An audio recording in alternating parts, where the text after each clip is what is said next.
Hello friends, எல்லாருக்கும் வணக்கங்க. இன்றைக்கி நம்ம கிச்சனில் கேரட் பீன்ஸ் பொரியல் ரொம்பவே அதிக சுவையோடு எப்படி பண்ணுறேன்னு சொல்லிட்டு பார்க்கலாம். வாங்க வீடியோக்குள்ளே போகலாம். இது வரைக்கும் நம்மளோட எம்ஏ ஸ்பேசி தமிழ் கிச்சன் சேனலை சப்ஸ்கிரைப் பண்ணலைன்னா சப்ஸ்கிரைப் பண்ணிக்கோங்க, பெல் ஐக்கானை கிளிக் பண்ணிக்கோங்க.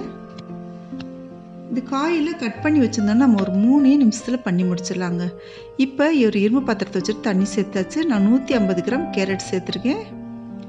இப்போ 200 கிராம் அளவுக்கு பீன்ஸ் சேர்த்துக்கலாம்.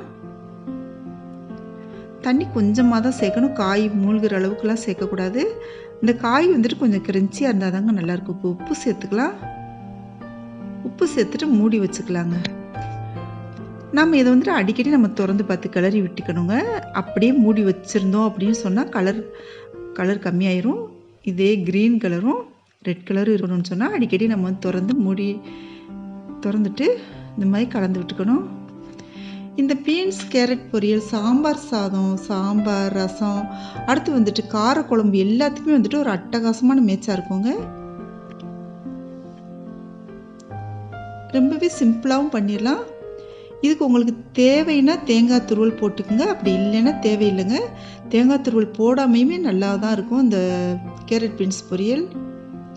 இப்போ பாருங்கள், நல்லா வெந்து வந்துட்டுருக்கு. கொஞ்சம் கிரன்ச்சியாக இருக்கணுங்க. கிரன்ச்சியாக இருந்தால் மட்டும்தான் இது வந்துட்டு டேஸ்ட் ரொம்ப நல்லாயிருக்கும். எந்த ஒரு காய்கறியுமே நம்ம வந்துட்டு பொரியல் பண்ணும்போது ரொம்ப குழஞ்சி போகாமல் கொஞ்சம் கிரன்ச்சியாக இருந்தால் டேஸ்ட்டு ரொம்பவே அட்டகாசமாக இருக்குங்க. இப்போ பாருங்கள், தண்ணியெல்லாம் வற்றிட்டு வந்துருச்சு. காய் நல்லா ஓரளவு வெந்து வந்திருக்கு. இப்போ வந்துட்டு நம்ம சுருளை கிளறிட்டு இப்போ வேறு பாத்திரத்துக்கு மாற்றிட்டு அதே சட்டியை நம்ம அடுப்பில் வச்சாச்சுங்க. இப்போ தாளிக்க போகிறோம். இப்போ எண்ணெய் சேர்த்தாச்சு. இப்போ கடுகு உளுந்தம் பருப்பு சேர்த்துக்கலாம். இப்போ மிளகாய் வத்தல் வாசனைக்காக கிள்ளி போட்டாச்சு. இப்போ ஒரு பெரிய வெங்காயம் நறுக்கி வச்சுருந்தது இதோட சேர்த்துக்கலாம். சேர்த்துட்டு நல்லா வதக்கி விட்டுக்கலாங்க. இது ரொம்ப நேரம் வதங்க தேவையில்லை. அந்த டைமில் வந்துட்டு நம்ம அந்த கேரட் பீன்ஸ் வந்துட்டு இதோட சேர்த்துக்கலாம். சேர்த்துட்டு நல்லா வதக்கி விட்டுக்கோங்க.